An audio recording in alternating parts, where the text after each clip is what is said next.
Hi, and welcome to the LAN Party Lawyers podcast, where we tackle issues at the intersection of gaming, law, and business. I'm your co-host, Nick Brown. And I'm Steve Blickensderfer. And today, we're going to be talking to you about cybersecurity issues facing video gamers and the esports industry. But before we get going, we got to remind you real quick that nothing we say here is legal advice. So today, shift gears, we're going to focus about cybersecurity issues facing video gamers. And I am excited, very excited to have with us a professional gamer, content creator, all-around great guy, Professor Broman, Ben Bowman, with us here today to discuss some of these issues. Ben, which as we'll get to in a little bit, has had some first-hand experience with cybersecurity issues in gaming and how it can impact competition in the gaming space. So to give a quick roadmap of where we're going to talk and lay the groundwork for cybersecurity in gaming, what that looks like. Then we're going to, that'll involve talking about some recent hacks involving top games, how criminals use stolen funds to launder money, things like that.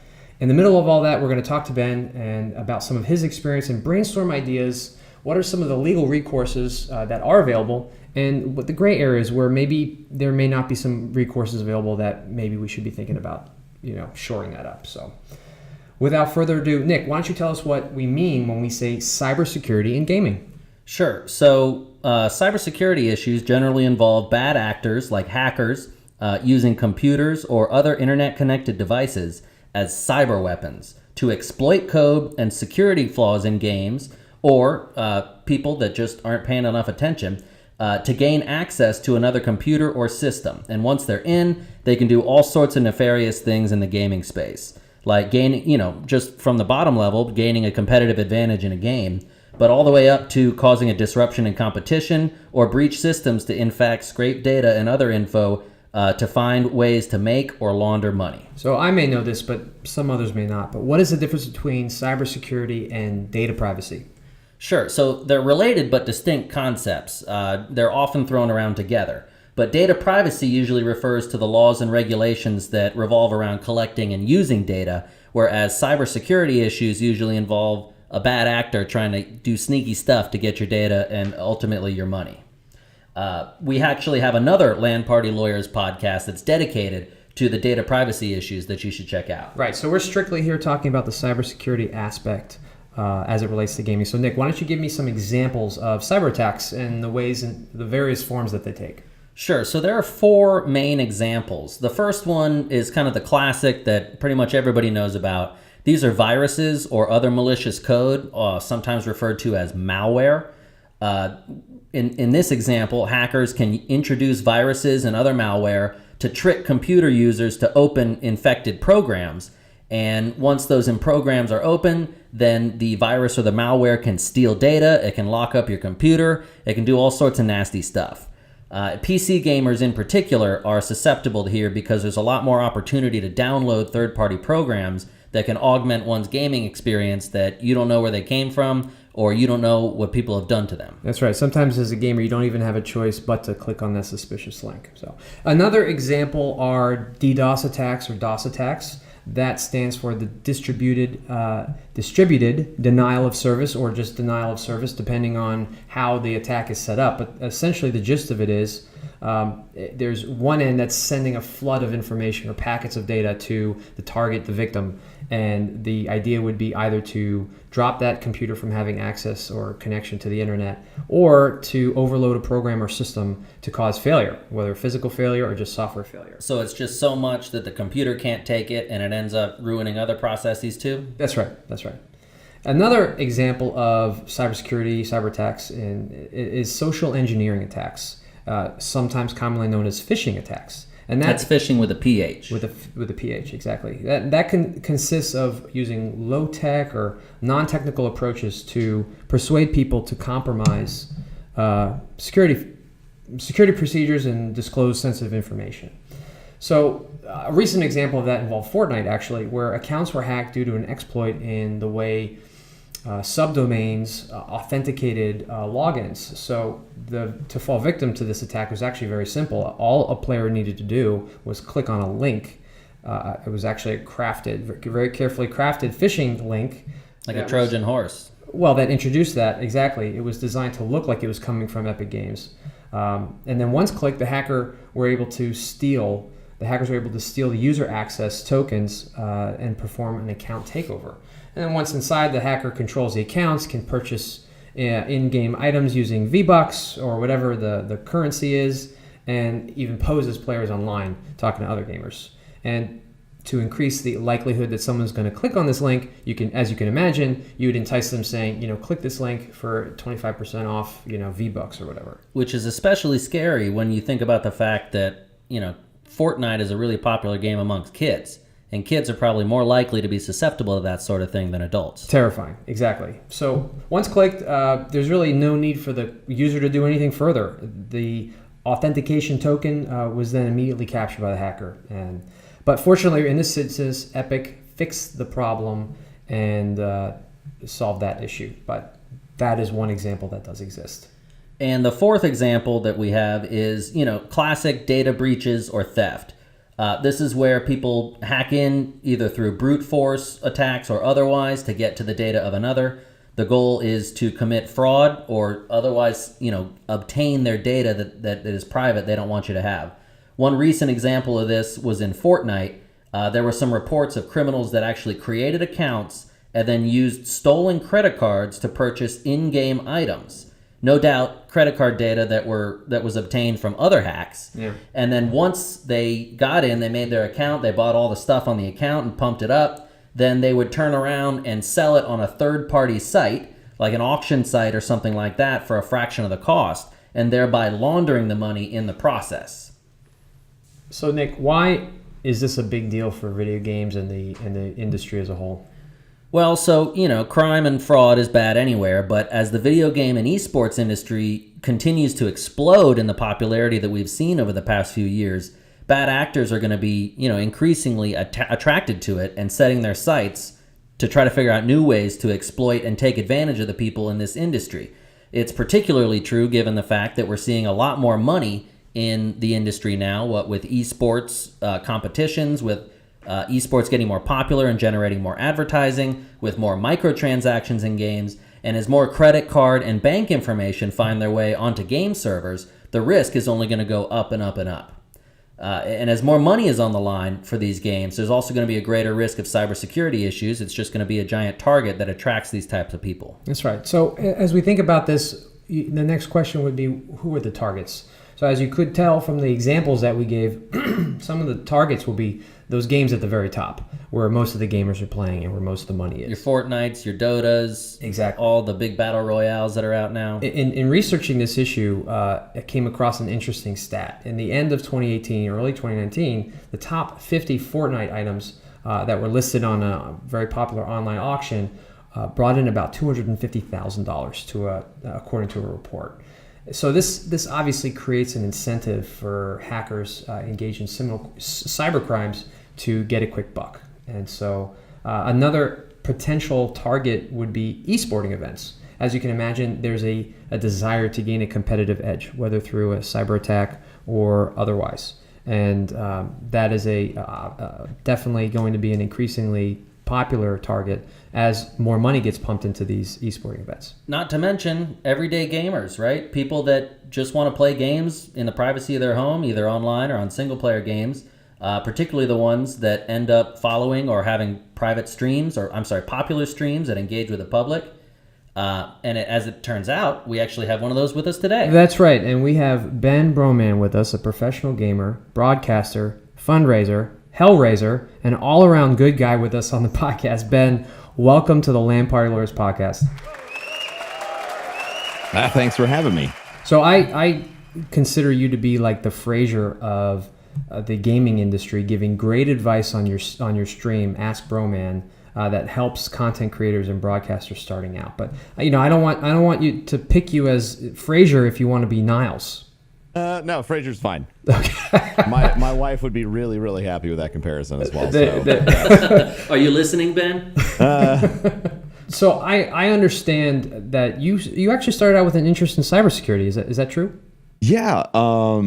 So one of the last things I was studying before I ended up sort of falling into streaming full time. It was just something I originally did as a hobby, was cybersecurity. So I was studying to get my certs and things like that. I learned enough to make me super tinfoil hat on my head, paranoid about a lot of things. Yeah. But not enough to know everything to do about it. So pretty interesting situation. But yeah, so I had a passing interest in it much before I got into streaming full time. And it's actually served me really well since I've started, because, as gaming has become more popular, there's always people who are looking to, make things hard for you as a broadcaster or a YouTuber or anyone online who might end up being a target.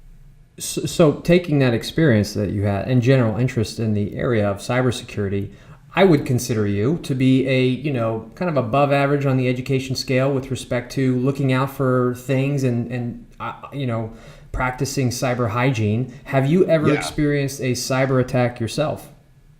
Yeah, I have a few times. I mean, a game that people, if you watch me on Twitch, I'm Professor Broman. One of the games I'm known for is Destiny. And Destiny has a pretty severe security bug that's been present due to the way they manage their networking, which is peer-to-peer, that leaks your IP. So a big problem that they're dealing with right now is anybody who's in competitive situations in the game will have someone on the other side of their game pull their IP as they're matchmaking into, whether it's a PvP match, or in my case it was a little bit worse, and use whatever they've got around their house or a rented server or whatever they might be using. Doesn't take that much to knock off a residential line, and DOS or DDoS your connection. So that's really fun. My worst experience with it was during a raid race. So if you're not familiar with Destiny, it has big capstone pieces of content called raids. They are, every time one comes out, there's a race for world's first. It is the only time that race will ever happen. It's like the Olympics if there was only going to be one person ever who was the fastest person alive. And it's individuals, it's not on teams? It's a team-based thing. So every raid team has about 6 people in it as the minimum requirement. So during the most recent raid race for Destiny, myself and the rest of my team were knocked offline systematically during the race to prevent us from competing in it, essentially. Oh, no. Wow. And while there's not really a cash prize for this, you can obviously there's a lot of rapport or status that comes with it. My team's gotten my team's gotten a world first before for another raid in Destiny, and we're in the Guinness Book of World Records for that. Wow. So do you think that's why they targeted you? I think that there are a few reasons why we were targeted. One, we're highly visible, and it was our team got targeted, and so did a couple other teams that traditionally are in the running to get world first. So I think people just wanted to sort of throw a monkey wrench into the whole thing, which is really frustrating because you have this experience that you're trying to share with everyone. That's the whole point of broadcasting. And to have it sort of corrupted like that, it's not just ruining one person's experience. I think we had 60 or 70,000 people watching across all of our streams during this. So it's it's like ruining an entire NFL game for everybody. Yeah. What did you do as a result? Like, without getting into any specifics, if you talk to any lawyers or anything. Well, I have 2 connections in my house. I have a residential connection that I use for all my gaming stuff. Then I have an enterprise connection for my stream. That's really robust. It's got like 6 fallbacks. It's the same stuff they'll put in hospitals, so it's an enterprise level connection. It took them a few months to install it, but I did that specifically as a security measure because this is my livelihood.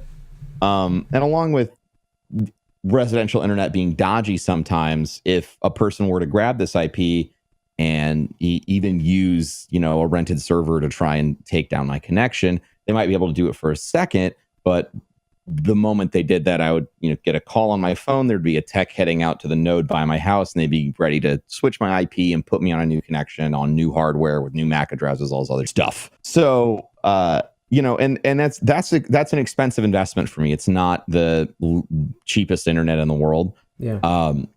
But that's the lengths at which I've gone to protect myself on my streaming side. For the residential connection, I just had to wait for them to stop. Yeah. To finish the raid race, I tethered my Wi-Fi from my phone to my gaming computer, and we finished it over Wi-Fi. That's how we handled it. Myself and me and one other person had to do that. And I think someone else might have gone to another person's house, but it was very frustrating. Whatever sacrifices you got to make to get that world first, right? Yeah. We still finished in the top 10 despite all the issues. Nice. But yeah, it was great. But it really stinks to know that you had it, but there is this third party actor who really ruined everything for everyone, not just our team. So what would you have done differently, if anything? I don't know if you could have done anything differently. Like I said, there's a specific. There's one thing we could have done differently, but it's primarily out of my hands. So the one thing I could have done differently is we could have just not had our party open. Mm-hmm.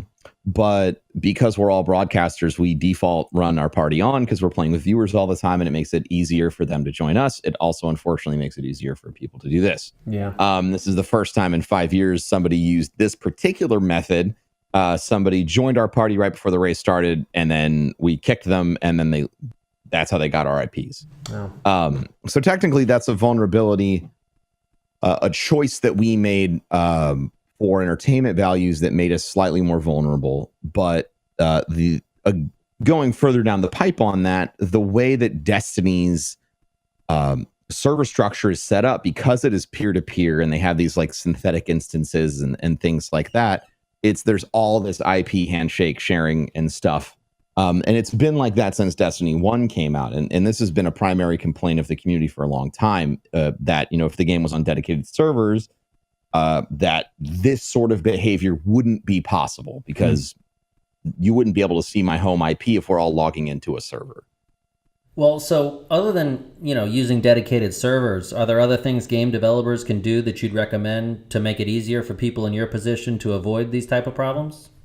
Another big problem that we've been having recently is a lot of devs will use voice over IP stuff. And again, with voice over IP, you're sharing your IP.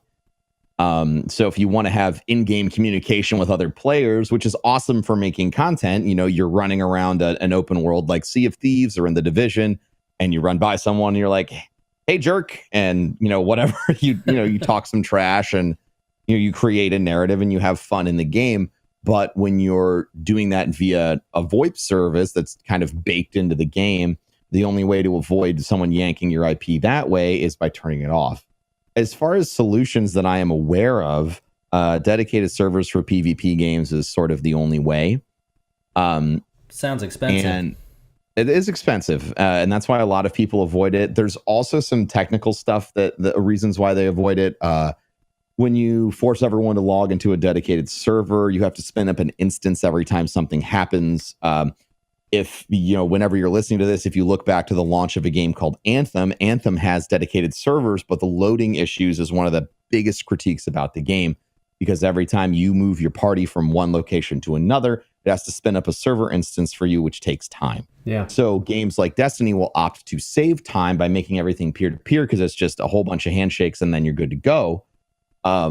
But you're sacrificing a little bit of security to make it less expensive and also run faster. So it's sort of like, your hands are sort of tied. Yeah. Some serious trade-offs there. Yeah. So all this begs the question, what can you do? And in your case, Ben, what were you able to do or maybe not do? Is a better question. When it happens, when you've been hacked. I think when your IP's been leaked, or when any of your personal data has been leaked, which is also something that's happened to me before, the best way to respond is to, believe it or not, like first contact your IP and get your IP cycled, or find out how you can do that. Most services, they're either going to be able to do it for you on a phone, or they're going to tell you to unplug all of your equipment for up to 24 hours, whatever it takes for them to unregister your router's IP and then reissue you a new one. And usually that'll handle the IP situation. If your information has ever been, leaked, or if you're receiving threats or whatever, contact the authorities and start a log of this behavior. Yeah, and that could happen at the state and federal level. They kind of have a concurrent jurisdiction in that regard. Sometimes there's cooperation between authorities, and sometimes there isn't. So it can be quite frustrating, and especially given the tech involved, it can kind of be difficult because you would be the one educating the authorities on what happened and what maybe needs to be the next step. And they might not be there with you. Right. I don't know that every law enforcement officer you deal with is going to know what cycling IPs means. Yeah. I spend a lot of time trying to educate as many people as I can. The most visible thing that's come out of the gaming space is the concept of swatting, which has, at this point has actually cost someone their life. Yeah. And I think that's a good starting point if you're talking with the authorities. At least as a broadcaster, they're going to take you seriously because you have visibility. And if they don't take you seriously, my rule of thumb when you're talking to them, because I have an action plan with the local police here. I had an action plan when I lived in St. Louis that actually I wasn't home, but we got swatted and it prevented any problems happening with my other residents. Wow. So before we go further, I just want to say, some of our listeners may not know what swatting is, but sure, yeah, I'll break that down. So swatting is when someone gets your IP via one of the methods I was talking about, whether it's you match that with them in PvP or whatever. They pull your IP, they find out what the residence is that's attached to that IP, so they literally find out your address, then they call in a fake threat that requires response. Usually a armed threat, response, right? Armed response, yeah. So they'll call in sometimes people call in stupid stuff like just dumb crap. But when someone's trying to truly be malicious, they'll call and they'll say, I'm calling because I'm the neighbor of so-and-so who lives at this address and they have people. I saw them. They have people in their basement that are tied up and being tortured. Jeez. Oh my God. I'm not playing around or they're walking around with a gun. And they have things like this, things that require an armed response that, the police officers and law enforcement are going to be going in there with their defenses up because they have to, and this is where I was going with this, is when you speak to the police officers, you have to understand that, it's not every day that somebody comes in and says, hi, I'm person you don't know. You might be receiving a call about my address that tells you that, I have someone in my house and I'm about to kill them. Right. So, which sounds like something that you would do if you were a really bold serial killer. Right. So what I like to say is, you need to make a plan that makes you safe because it is your life. Ultimately, someone has lost their life due to this. You're talking about that event in 2017 when there was a guy that was, he got in an argument with somebody else. Someone over playing Call of Duty, Call of Duty match. Yes. Right. The most important thing on the planet. And then, the other guy swatted him. The SWAT team comes out, and they ended up having to firing on the victim and killing him because he reached for his waist. And all of it was over a video game argument. Yeah. Yes. Yeah. So that's the incident that I'm talking about. Thanks for putting that out there. Yeah, it's a mess. Yeah. So it's so when you talk to police officers, you need to make a plan that's going to make them feel safe and keeps you safe. So I believe our plan in St. Louis was, if they received a call about our residence, all of us were going to go and we were going to sit on the driveway with our hands on our heads, and wait for them to come and do whatever they felt like they needed to do based on the threat. Wow. So, and they were comfortable with that. That's not something that a serial killer is going to say. They're going to go like, yeah, I will. If you're actually trying to kill someone, you're not going to sit on your driveway with your hands on your heads while the cops show up. Right. Sounds like something a serial killer might say. Yeah, exactly. How did you get started with that plan? Did you just contact law enforcement and say? I went to I set up a plan. We kind of contacted the front desk of the police office that was near us. The station. That's the right word. It was near us. And I just said, we really want to meet with a detective or somebody. We just need to discuss some threats that have been happening and sort of figure out what we need to do. And, Very cool. we talked about them. We were lucky we didn't have to do too much education. The officers were, oh yeah, we know about that. And, oh, well, what do you do? And, That's good I to showed them hear. all my socials and stuff. And yeah, so this isn't as, it's becoming a lot more visible now, especially after that incident. So here's the conversation, because I want to make sure I say this. If you're listening to this and you're trying to have this conversation, show them this article, show them a video or two, because there's plenty of them of people getting swatted, and just be like, look, I don't want to be the guy that's in the chair, and I don't want you to be the officer that is standing behind me in this video, because it makes everybody look bad. Yeah, absolutely. It's in everybody's interest to avoid these type of things. Just this little education will go a long way. So switching gears a little bit, let's talk about civil remedies, like the non-criminal stuff.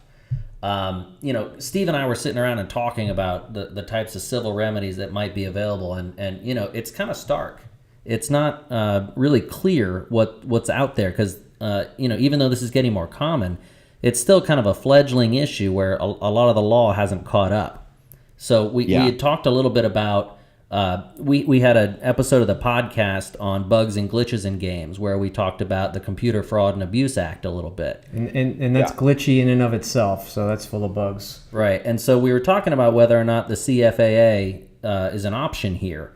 And unfortunately, it would be really, it's not, the door isn't shut, but it would be really difficult to bring a case under the CFAA for something like this, because among other requirements, that law requires you to demonstrate over $5,000 in actual damages. Yeah, might be difficult in most cases to prove something like that among some of the other elements of this cause of action. In Florida, we have another statute that may be helpful for some. And Ben, I'm not sure if you were aware that in Florida there's this Computer Abuse and Data Recovery Act, CADRA for short. And its purpose is to protect owners and operators of computers and computer systems. The caveat here being used in business. So it's for business purposes, stored on business computers, to protect those owners from harms caused by unauthorized access. So one of the things you can't do under CADRA is to transmit a program or code from a protected computer without permission. You can't traffic passwords or access information through which access to a protected computer may be obtained, which arguably in this interest maybe could be IP. I'm not too sure about that, but the important here is that the statute doesn't have this minimum threshold requirement that the CFAA has. But it also doesn't protect individuals, right? Right. No. That's the trick here is if you were maybe gaming in your professional or in your LLC capacity versus your individual capacity, maybe there's something there. Whereas if you were just an individual gaming, that's obviously a big thing that this particular act doesn't protect individuals. So other than those things, maybe one could look to tort theories. Tort being like an negligence. intentional wrong act. Right. And but that's hard. Those are harder to prove, especially when you don't have a statute that's kind of on point. So that's it. And it kind of creates this big gray area, whereas you kind of left trying to do your best. It almost happens to everybody. It's not a matter of if, it's a matter of when. Nowadays, yeah. And in Ben's case, you take as much security measures as you can, and even then it still doesn't work. So what can we take away from this conversation to kind of wrap all this up and to put it into context? Well, I'll start. First, we can build awareness, which is kind of a big message that this podcast episode is about. Hey, it's what we're doing here today. That's right. And you help those playing games be smarter gamers when it comes to cybersecurity. And in addition to that, we can talk to lawmakers about some of these issues to build awareness that they exist, and also that there may not be the areas of redress that there may need to be in terms of maybe instead of this act applying only to businesses, maybe we can extend it to individuals in the same capacity or in another one. So. Well, there's also, you want to protect yourself as a gamer and practice safe cyber hygiene. And Ben, I'm sure you know all about this. It involves, don't use the same password everywhere. Use strong passwords. don't share your password, use two-factor authentication. Do you have other security tips? Yeah, I mean, I think that to take things a step farther, if you can, using something like Google Authenticator on any locations that you can is actually fantastic. That's been a final line of defense for me before and saved my ass. Mm-hmm. So, and I know not a lot of mainstream sites. I know Twitch doesn't, if it has it, because it doesn't make things painfully obvious. Putting as many layers between you and someone else is the best thing that you can do. It's like an arms race, right? Yeah. So it's putting as many layers between somebody else and you is the best strategy. You have to walk the line as a content creator between ease of access to you and your level of security comfort. I'm more risk taking than others. I have a lot of one-on-one interaction with fans. I accept an answer like every Instagram DM that I ever receive, things like that, because I think it's important. And as you said earlier, I give a lot of advice, so I like to make sure that I'm doing that as much as I can and provide as much access to myself as possible. But at the same time, I've made it a purposeful decision to only use that platform and not Twitter and everywhere else. Mm-hmm. Make sure if you can, and it really depends on the state that you live in, try to get your, address hidden. If you use an LLC, use something that is not obvious. Like if your name is, twitch.tv/Paul, don't make it like Twitch Paul LLC. Make it something really random, like Light Bulb Umbrella Soundboard LLC. Is that yours? No, it's not.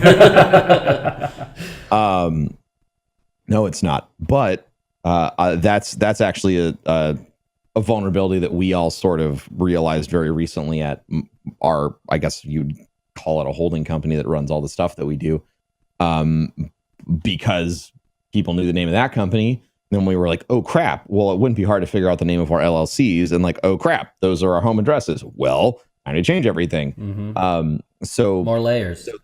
Yeah, as many layers as you can. Try to add obscurity where you can, just to make things a little bit harder. Ultimately, if somebody wants to hurt you online, they're going to figure out a way to do it. But most of the stuff that's happening in the gaming space is somebody who's really mad temporarily and acting out. And if you put 24 hours of work between them harassing you in a meaningful way, in an illegal way, and and the incident that's inciting it, most of them are going to give up. So that's kind of my strategy. One last thing before we leave the individual, I think education on clicking on links is huge. And it's as simple as hover over a link, see what that link is. Usually if it's HTTPS, that's a good sign. Sometimes it doesn't have that. But if it's like something weird and you don't trust it, either if you have like an IT person you could send it to, or just, find access to wherever you're going a separate way. Just, be careful, and that's easy stuff that you could do to save you from some really bad headaches later. So let's switch gears real quick before we finish for developers. What can developers maybe do, and this is coming from two lawyers and talking about this, but things that I could think of is building security features in the games. Ben had just mentioned Google Authenticator. That's a type of two-factor authentication that exists where it doesn't already exist inside a game. So if you put that in the game or the program, that's a good way to boost the security of that offering. Also consider hiring white hackers. Those are companies going out there and purposefully hacking, but with the intent of finding holes in the cybersecurity of whatever we're talking about. So that would be a fun job, right? White hat hacker. Exactly. I'd be interested if they use Red Hat Linux to do that white hat hacking. That was probably a really dated Linux joke. At least 4 people will get it. Yeah. So the last thing I think of is maybe be prepared when things go wrong. We had a lot of examples of being prepared when things go wrong here tonight. Today in this podcast. There's other ways you can just be prepared, and some of that's like having a data breach incident response plan in place, which lawyers and executives can have kind of put together. So I've been involved on a lot of those, and they really help because it's literally you pick up this paper and it walks you through the process of, we just got breached, what do we do? Okay, you categorize it. Is it a red? Is it yellow? So those kinds of things. It's good to have when you're in the red. Right, and just like Ben said, you got to start thinking about this stuff before it happens. Once it happens, it's a lot of times too late. Well, Ben, this was a lot of fun. We are out of time. Thank you so much for joining us on the podcast.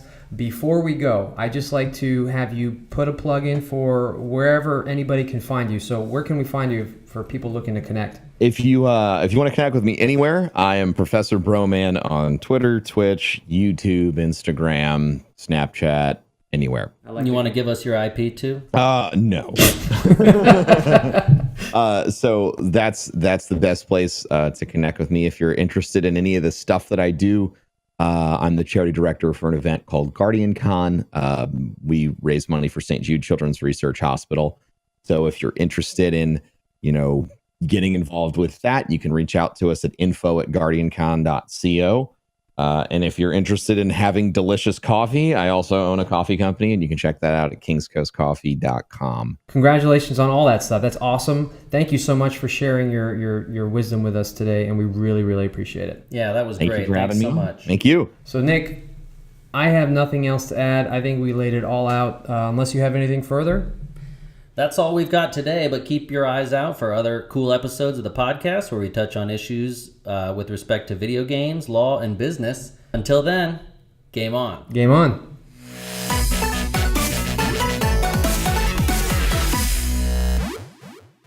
You've been listening to the LAN Party Lawyers podcast series with Steve Blickensderfer and Nick Brown. To learn more about our e-gaming and esports practice, visit carltonfields.com. This podcast is intended for general information and educational purposes only and should not be relied on as if it were advice about a particular fact situation.